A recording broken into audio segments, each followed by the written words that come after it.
Hi అండి. Welcome to my channel. ఇప్పుడిప్పుడే మనకు ఒక బ్రేకింగ్ న్యూస్ అయితే రావటం జరిగిందండి. ఉద్యోగులకు సంబంధించి జీపీఎఫ్ వడ్డీ రేట్లపై తాజా నిర్ణయం అయితే తీసుకోవడం జరిగింది. ఒకసారి ఆ పూర్తి వివరాలు అయితే వీడియోలో తెలుసుకుందాం. మీరైతే వీడియోని ఎక్కడా కూడా స్కిప్ చేయకుండా ఎండ్ వరకు అయితే చూసేయండి. వీడియో నచ్చినట్లయితే తప్పకుండా లైక్ చేయండి, షేర్ చేయండి.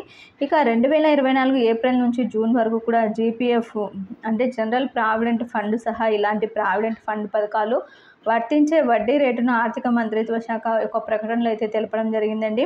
ఇక ప్రభుత్వ ఉద్యోగుల కోసం పలు రకాల ప్రావిడెంట్ ఫండ్లు ఉన్నాయి. వీటిలో general provident fund, employees provident fund, public provident fund ముఖ్యమైనవి. ఇక జీపీఎఫ్ ప్రధానంగా ప్రభుత్వ సిబ్బందికి సేవలు అందిస్తుంది. అయితే ఈపీఎఫ్ ప్రైవేట్ రంగ కార్మికుల కోసం రూపొందించిన పీపీఎఫ్ ఏ వృత్తికి చెందిన వ్యక్తులైనా సరే అందుబాటులో అయితే ఉంటుంది. ఇక ఆర్థిక మంత్రిత్వ శాఖ డిఈఏ విడుదల చేసినటువంటి తీర్మానం ప్రకారం 2024-25 ఆర్థిక సంవత్సరానికి వడ్డీ రేటును ధృవీకరించబడింది. జనరల్ ప్రావిడెంట్ ఫండ్ ఇతర సారూప్య ఫండ్ల చందాదారులకి జమ చేసిన మొత్తాలపై ఏప్రిల్ 1, 2024 నుంచి జూన్ 30, 2024 వరకు కూడా 7.1% వడ్డీ రేటునైతే ఉంటుందని అయితే చెప్పడం జరిగిందండి.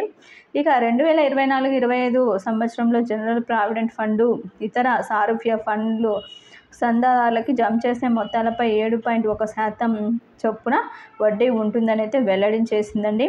ఇక దీనికి సంబంధించి గత 15 ఏళ్లుగా జీపీఎఫ్ వడ్డీ రేట్లు ఇలా అయితే ఉన్నాయి. ఇక ఉద్యోగుల పనితీరుపైన కఠిన నిబంధనలు విధించేందుకు సిద్ధపడిందండి కేంద్రం అయితే.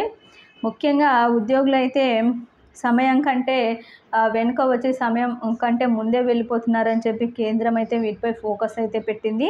ఇప్పటికే వాళ్ళు ఫిర్యాదులు కూడా అందుకుందండి. ఆలస్యంగా వస్తే ఆ రోజుకి ఒక పూట సాధారణ సెలవు చొప్పున కోత విధించాలని అయితే దీనికి సంబంధించి జీవో కూడా అయితే జారీ అయింది. ఉద్యోగులందరూ కూడా ఖచ్చితంగా జాగ్రత్తగా ఉండాలి. ఇది ఇప్పటి వరకు ఉన్నటువంటి లేటెస్ట్ అప్డేట్. మీకు వీడియో నచ్చినట్లయితే తప్పకుండా లైక్ చేయండి, షేర్ చేయండి. Thank you for watching.